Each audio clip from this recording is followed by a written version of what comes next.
So you've been looking online at coffee machines. You either want to buy a new one, or you want to buy your first one, or you're just simply taking a browse and you've come across this machine. Is it any good? Let's talk about it.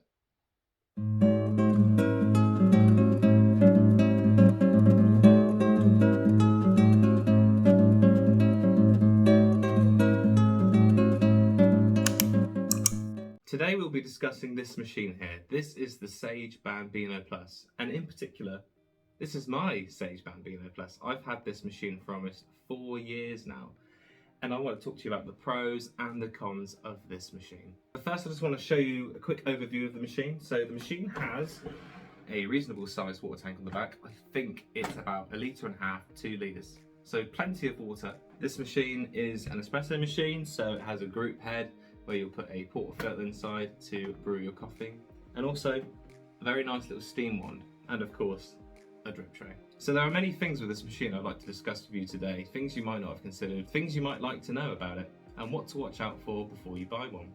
So some positives about this machine. This machine runs at 9 bars of pressure, which is pretty perfect for the coffee world.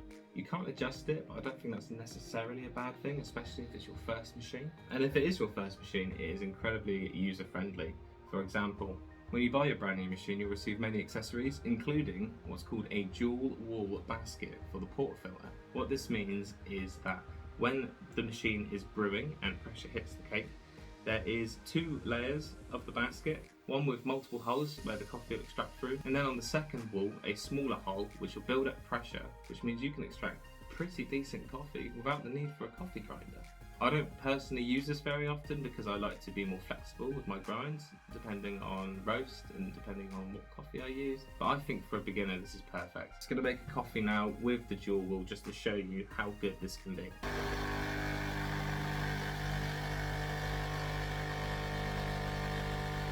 The other good point about this machine is automatic milk foaming. You can use this steam wand to foam your milk as you normally would, or you can use its auto frothing features. What I would do is just lift up the steam wand, place my milk jug under there, and plonk it down. There's a pad on top of the drip tray, which will identify the milk jug for auto frothing. As you can see up here, there are buttons you can set to indicate temperature and foam of your drink. So we'll go with maximum foam. We'll try to get a cappuccino out of this. And then all I do is press the steam button and leave it to do its thing.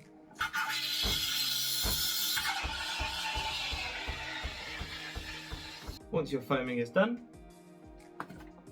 lift the jug away from the steam wand like so, and place your jug here for a second.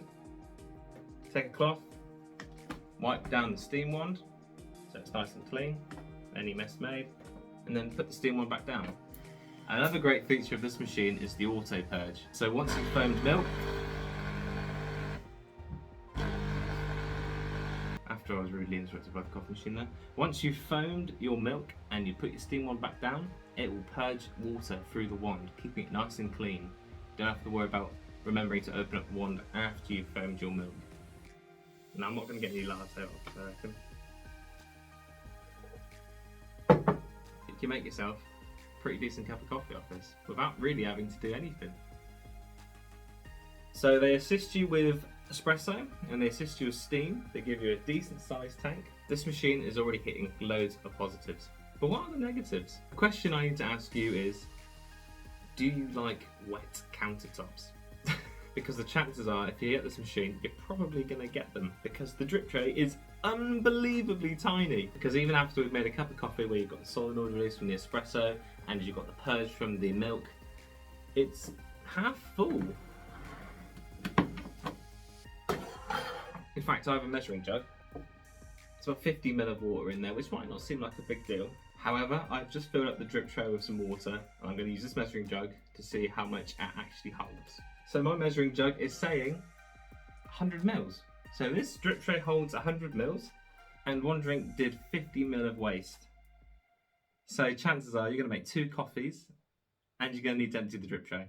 So my advice would be, if you're going to have this machine in your kitchen, let's say, keep it quite close to the sink so you have less chance of making a mess. Also, one thing I think you need to really consider is this machine does not have a grinder, obviously. A lot of Sage and Breville machines out there will have a grinder built into the top, whereas this one does not. And if you're really into your coffee and you don't want to buy pre-ground stuff because it's not as fresh, it's not as good, the grind might not be right, you're going to have to buy a grinder, which is where this grinder comes in.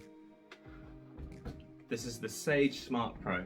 It's the perfect pairing for the Bambino, and I've enjoyed it so much over the last 4 years. Would you like me to make a video about this one day? Click subscribe. You might just see one. I think the final negative about this machine would be the price. When I bought this machine 4 years ago, I got it for £169, which you might be thinking is not too bad for a decent machine with decent features. However, this machine is not worth £169. I got this on Black Friday, so there was a massive reduction on it. These machines sell for £399, and that's a machine without a coffee grinder. A machine you'll have to eventually buy a coffee grinder for. Is it worth £399? Probably not. Would I have spent £399? Nah. Am I glad I bought it for what I did buy it for? Yes. I think this machine's perfect for entry level. I think it's perfect for people who are experienced. You can get great milk, great espresso off of this machine. It's all round brilliant, but you do need to really consider whether you want to buy a coffee grinder or a machine with a coffee grinder built into it. I think if you were starting to explore the world of espresso, this machine would be perfect for you. I think maybe if you're more of an experienced user, maybe go for something like a Gadget Classic. However, I've had this machine for 4 years and I've never had a problem with it. It's never broke down on me. I've kept it descaled regularly, I've looked after it, I perform maintenance on it. If you want to see a Sage Bambino maintenance guide, I've released a video. I will put it here somewhere so you can click on that and watch it afterwards. But no, this machine has never, ever gone wrong on me, and I think it's brilliant. I always think to myself, is it time to upgrade? Is it time to get something else? But I go no, because this is brilliant. You know, this is the best steam on any Sage machine I've ever seen. This is probably the best Sage machine you can get, to be honest with you. But will I buy a new one? I don't think I will anytime soon. I hope this video has helped you make your decision on whether to buy this machine or not. I hope you enjoyed seeing it in action. I hope you enjoyed me talking about it. If there's anything I missed about this machine, is there anything you want me to discuss or review, let me know in the comment section below.